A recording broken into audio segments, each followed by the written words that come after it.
Ganito po ang bulaklak po ng kalalawan. Tara.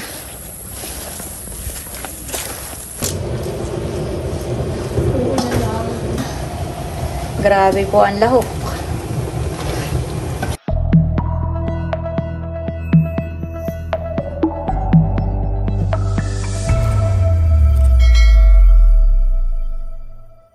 Hello po, magandang umaga po sa inyong lahat. Yan, bali may umorder po sa atin ng 3 putahe. Ito po ay mahihirap pong gawain. Sobrang matrabaho po. Ito po ay ang sinantol, ang tinadtad na hipon, at saka po ang pinangat na gabi.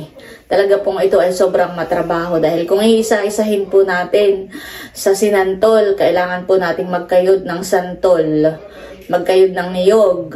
Tapos yun po ay pipigain natin yung santol, pipigain yung niyog. Yung pagpipiga po ng santol ay mga 4 na beses po natin gagawain para po matanggal po yung asim. Tapos yung sasahog po dong alimango ay kailangang magpain ng mga bubo para makahuli po dahil ang gusto po niya ay alimango na malalaki. Mga 3 to 4 kilos daw po ay yung malalaking alimango. Ayan, tapos sa tinadtad na hipon po, kailangan pang manima sa ilog para makahuli po ng mga hipon na tatadtarin. Tapos maghahanap pa po tayo ng dahon po ng kalalawan. At yung pagtatadtad po na yun, na yung mga hipon, yung pagtatadtad ng mga rikado, at saka po yung pagkakayod pa ng niyog, ay talagang matrabaho din po. Sa pinangat na gabi naman po, ganayon din. Isa-isa mo pong tatanggalan ng balat yung tangkay. Tapos po ay babalutin mo pa iyon. Parang yung tinadtad na hipon po, babalutin pa rin po iyon.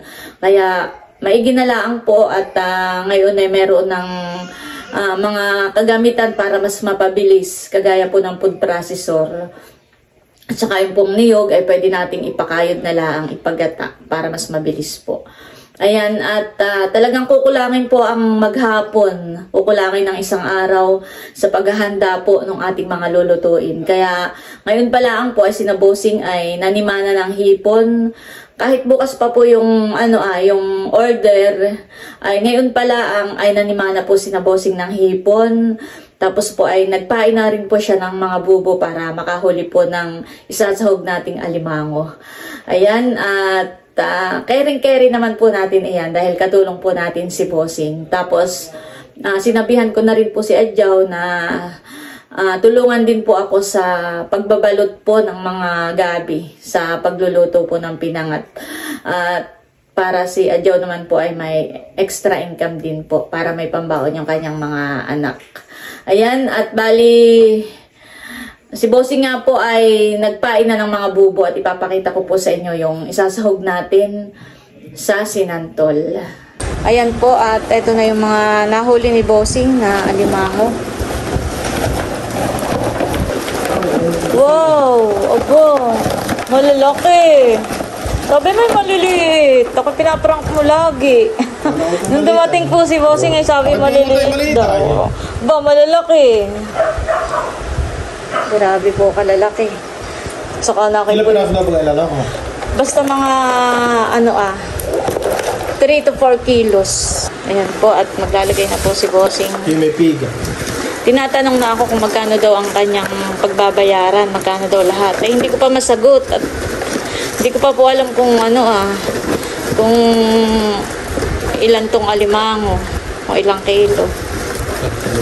Ang ilagay mo po sige matataba. Sa bagay lahat po yung matataba. Ibig sabihin na yung mga malalaking alimango. Bossing ang gusto niyang ilawak sa sinantol ay 3 kilo. Pero mga 4 o 5 peraso. Ay ibig sabihin malalaki talagang alimango. Ilang peraso na yan? 6 na peraso yan. Sige nga.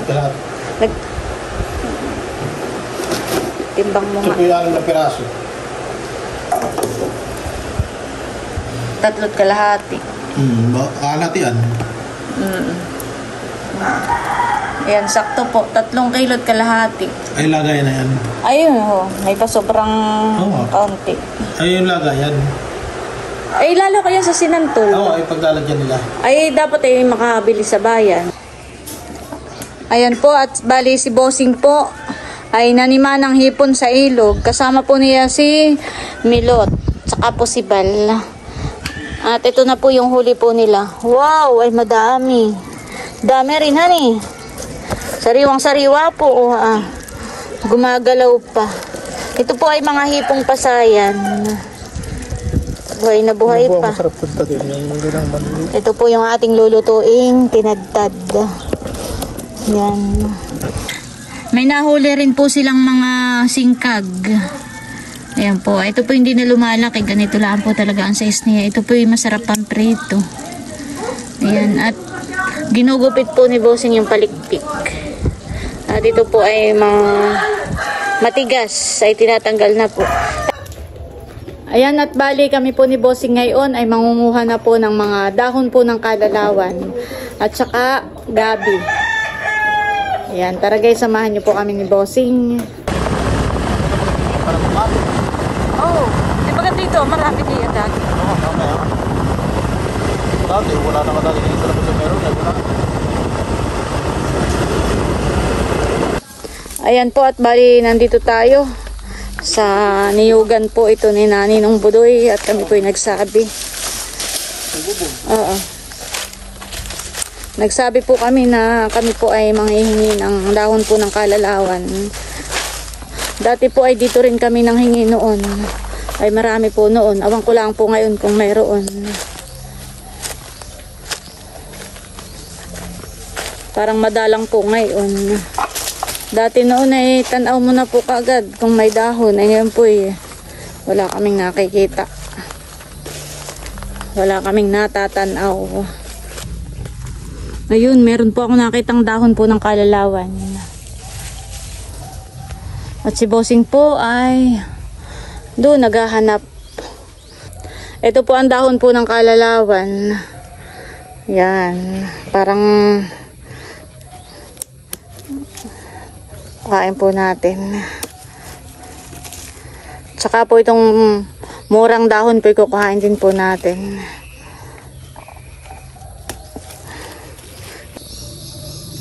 Bayuho na po si Bossing. Marami ka nakuha, Bossing?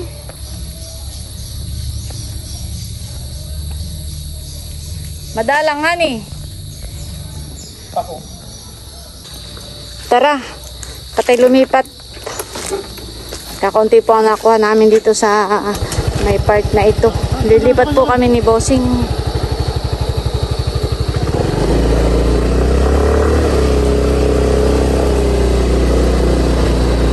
Ayan po, at dito naman kami titingin ni Bossing ang dahon po ng kalalawan. Dito po sa may sagingan. Nung isang araw po ay yung dalawa ni Bossing ni Bal ay tumiba po ng mga saging dito at binuwal po ng bagyo. Marami po silang nakuha saging kasi medyo payat pa po.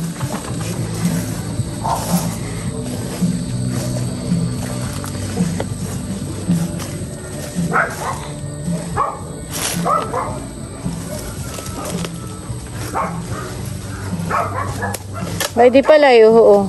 Kaso lang ay butas-butas. Pangit po yung dahon niya. Butas-butas po. Hindi pwedeng pagbalutan. Ganito po ang bulaklak po ng kalalawan. Yan. Ibang nakuha po ni Bossing. Hindi dahon ng kalalawan at puso ng saging. Ang kanya pong nakuha. Dalawa. Ayan po si Bossing at nagpasok na po dun sa gubatan. Hindi na po ako pinasama. Dito na lang daw po ako sa motor. At ito po yung kay Bossing na nakuha pong puso ng saging. Ayan na po si Bossing. Kakaunti ang nakuha. Madalang, honey.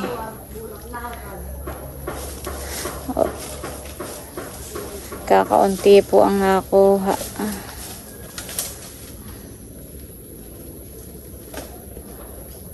Meron pala diyan sa malapit.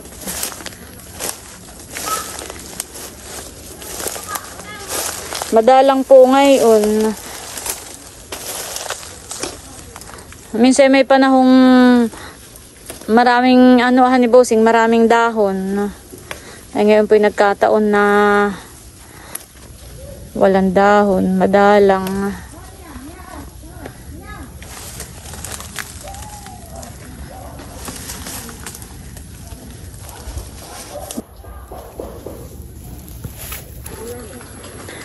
Bawat may gubat po na madaanan kami, tinitingnan po namin kung mayroong kalalawan.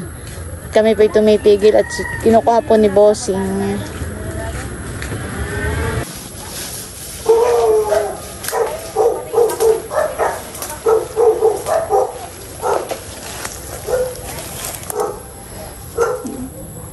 Kulay pula po ang bulaklak po ng kalalawan.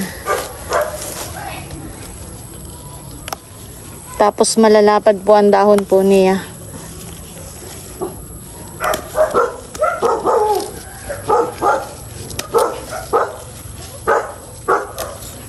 Yan naman po ay tatalbos pa.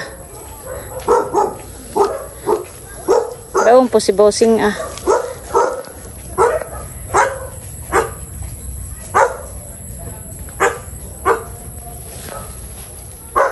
Bossing, na kayo malalapad diyan ang dahon.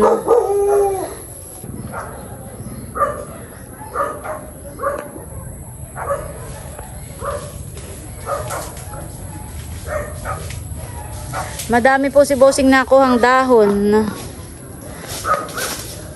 Mahigit ka tayo tumigil dito, honey. Marami pala dito. Oh, dami.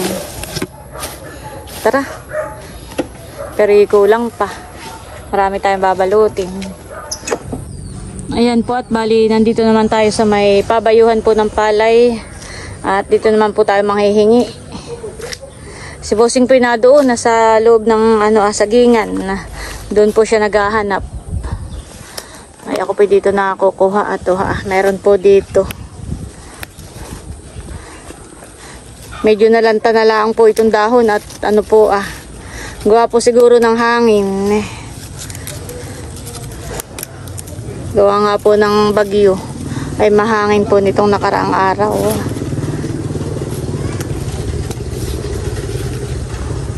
Kaya po nalanta na itong dahon. Ano Bossing, mayroon diyan? Wala.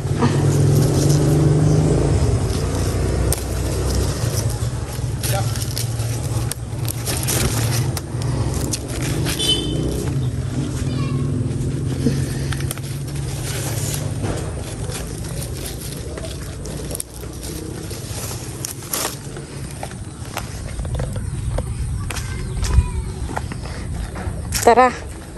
Kami po ni Bossing ay kung saan na nakakarating ng paghahanap po ng dahon ng kalalawan.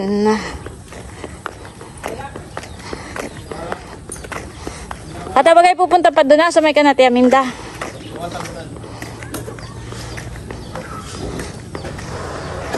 Yung pong una namin kinuha ni Bossing ay amin ang idinaan sa bahay. Tara. Ayan po, at bali dito na kami nakaabot ni Bossing sa may Kanati Aminda. Ayan po. At kami po ay manghihingi na rin ng gumaan. Gumaan na niyog. Yun po yung alangan.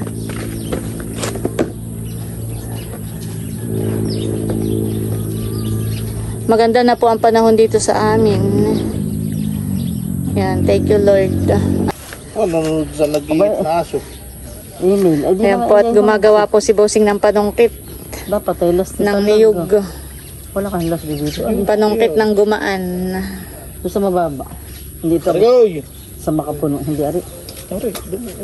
Maganda doon sa makapuno. Hindi. Gila na ako namin ini. Kulang dapat ay marami. Parang wala nang kalalawan. Kung saan kami nakabot.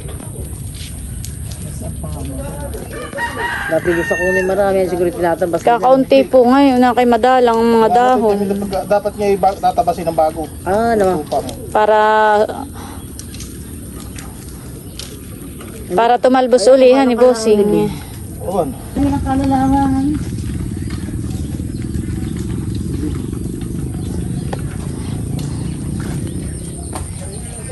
Tia Minda po yung nangunguha na ng kalalawan doon sa may Kanati Alea. Wala ka alam na kalalawan pa, Omer.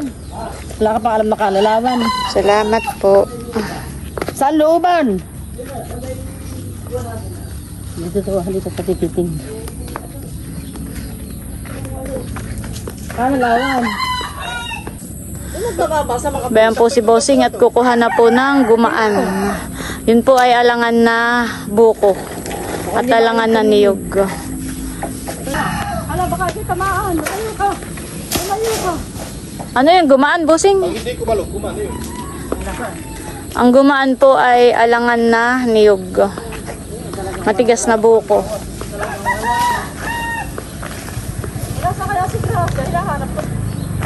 Ba't parang gangunog? Pag di daw po nakalog ay gumaan. Gumaan, Bossing.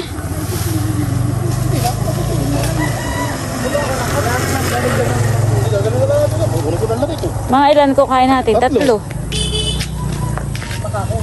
Tiaminda. Baka kay ma. Bossing, baka kita man. Kaagad ay kay lalayo. Matuyag eh, matuyag. Ano pa kaya si Gracia? Ano kaniya makalis-alis at dyan. Tayo ko nga kay Rodin. Ay sila marin po hindi makikipagmangkay. Oo. Ngayon, mahirap mo masasakay ko kay Rodin ay pag kung maid yung iba ay karilaan ng araw. Huwag ka tatamaan. Okay na yun? Tama na yun.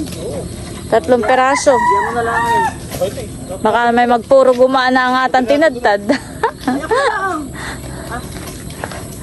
Ay wala ka pang... Napasok ko na sa inyo, pero nagkaroon pa ito. Tinatapasan na rin po ni Bossing yung mga nakuha po namin na gumaan para magaan-gaan po pagdadala. Iiwanan na po namin yung balat. Wala na. Uy, sarap ng sabaw na yan. Dati dito marami na. Ay wala. Marami po ditong bunot, kanatiaminda, pang duok, saka pang ihaw. Wala na yung gabi dito. Pag mag-iihaw ka ng isda. Okay na, kaya hindi ako tinatawag at may nag-distribute. Wala nga gabi. Kaya lang isa laan naman. Sano? Pagkaan, naikit ka kunin ko si Jam. Dito aking tata. Vulcanize doon sa binulasan. Kakalagin niya lang ang gulong at paangin na. Kasi magaling yung kabit. Tigab niya sa nain na. Aba, iba naman. Wala. Order ng bago. Uy, order ng bago. Naglatag ang kuwan, hanay. Ang... Wala pa, ang dami. Sabi ko, iisod ko. Dati doon sa Fransican, hani. At Oo. tapalis ko muna yung lambat at sayang. Tangharang sa tapalis ko muna kay Rudy.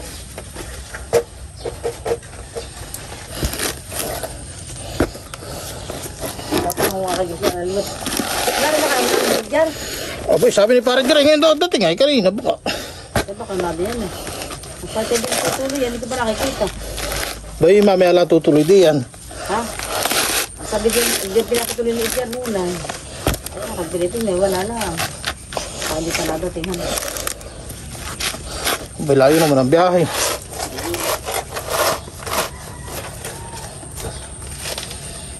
Kaya yun. Baka order ng bago mamaya. Bukas at isa na naman ang dating. Ay, may gitaring ibalik. Aba, hindi ko magtatanggapin yun. Hindi naman yun ang order. Amen. Pero ito talaga ito hindi ligaw. Oh. Ang ligaw hindi bagay yung gitlay ko man. Ang ligaw daw ay puti ang ugat. Kami paalis na, Tia Minda. Salamat. Ayan po, at dito naman tayo. Meron doon ako. Si Bossing po ay bumaba na dito. Diyan daw po siya maghahanap sa... diyan po sa may sagingan. Ito po ay sa may Kanatiyo Adan. Tabing kalsada po tayo. Tanaw po dito yung aming bahay. Yan po, at bali binaba muna ako ni Bossing dito sa may puno po ng malunggay. At si Bossing po ay nagdiretso na sa amin at kukuha daw po siya ng itak. At kukuha na po kami ng gabi. Ay yung po mga dala namin gumaan ay inihatid na muna niya doon sa bahay. Ayan. Mainit na po. Kanina ay walang araw. Maganda na po ang panahon dito sa amin. Ayan. Bali kami po ni Bossing ay kukuha ng gabi ay dito malapit po ka na Jude sa may Pakuan. Doon po sa dati nating halamanan. ay dito na lang po ako mag-aantay kay bossing.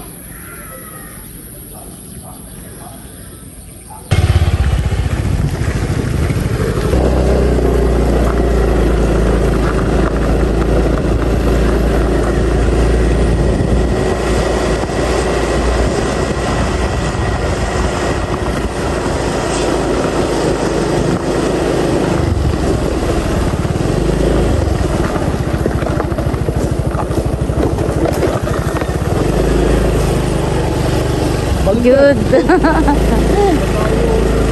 Oh, right.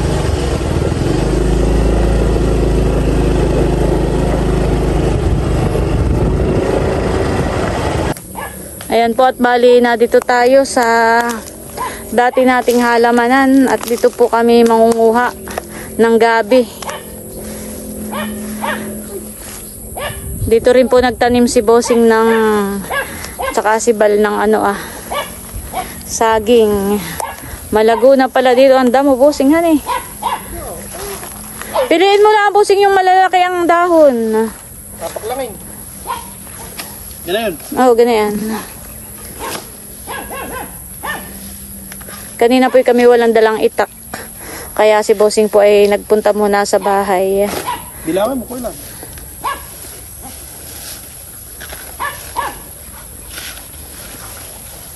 Dito pa kayo may salay din tayo. Makakuha na rin. Dadamihan natin.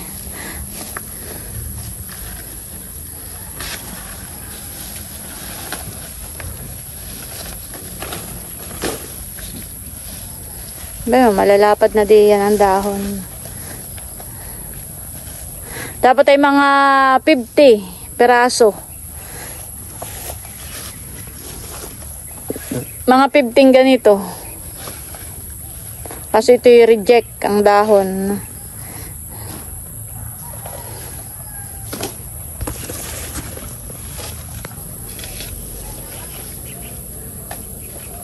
Maganda yung malalapad talaga ang dahon. Tama na yan, bossing.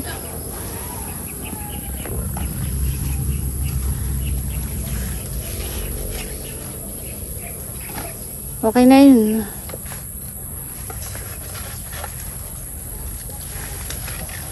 Oh, ay rami. Marami na. Oh.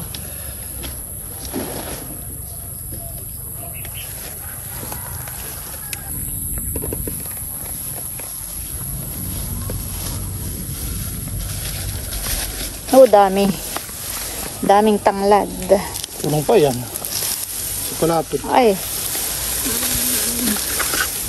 Ayan, at ako po ang magdadala nito. O, ba't ito yung naluog At na? dala ni bossing yung Hinawakan mo ito eh. gabi. Aba, hindi. Tara.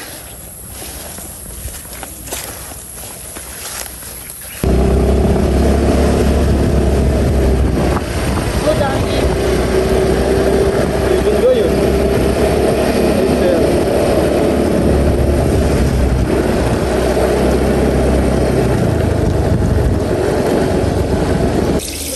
Ayan po, at bali, ito na po yung mga nakuha natin na dahon po ng kalalawan. At huhugasan na muna po natin. Huhugasan lang po natin maigi para po matanggal po yung langgam kapag may langgam pong nakakapit.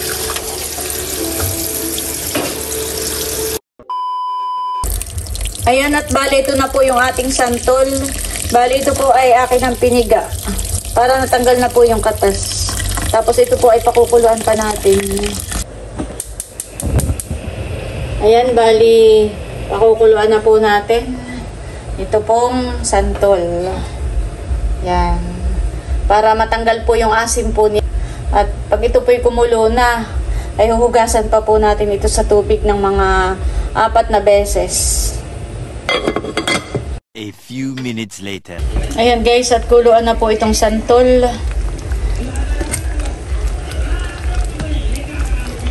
Maya-maya lang po ay ito atin ang aahonin, palalamigin. At ito nga po ay huhugasan pa natin ng mga 4 hanggang 5 beses. Para po matanggal po yung asim po niya at saka po yung alat. Gawa po na ito nga po ay ating binuro sa asin para matanggal po yung alat. 12 seconds later.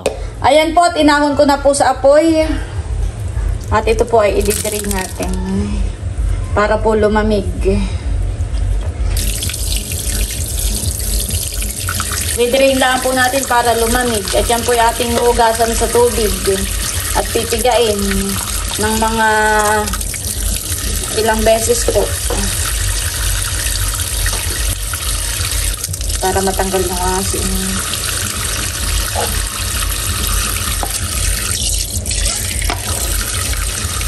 A few minutes later.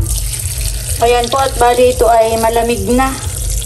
Yan, huhugasan na po natin at pipigaan po natin ng 4 na beses. Ayan po, at bali ito ay pang 3 piga na. Yan. Nilalagay ko po sa tela para mas mapiga ko po ng maayos. Ito naman pong damit na ito ay hindi na po yung ginagamit. Para nga po mas mapiga po natin ng maayos.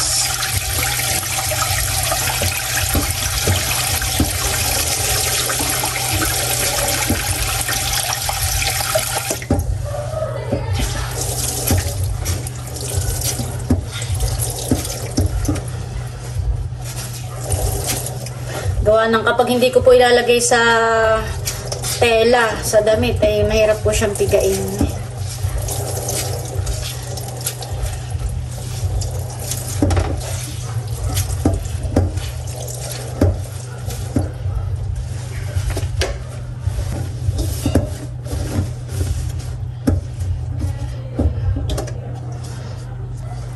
Pwede naman pong hindi gamitan ng tela. Kaso lang po ay nahihirapan po ako.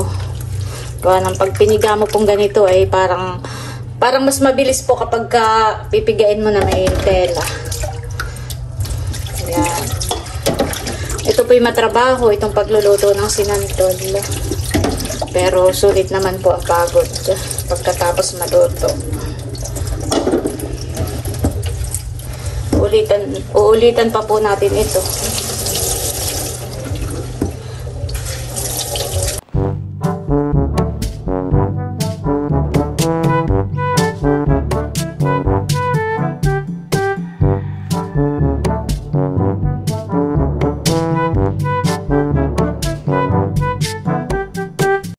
Ayan po, at bali, yan na yung santol na pinigaan po natin. At lalagyan na po natin ng mga rekado. May asin, luya, bawang, saka po may pampalasa. Ayan. Lalagyan din po natin ng paminta.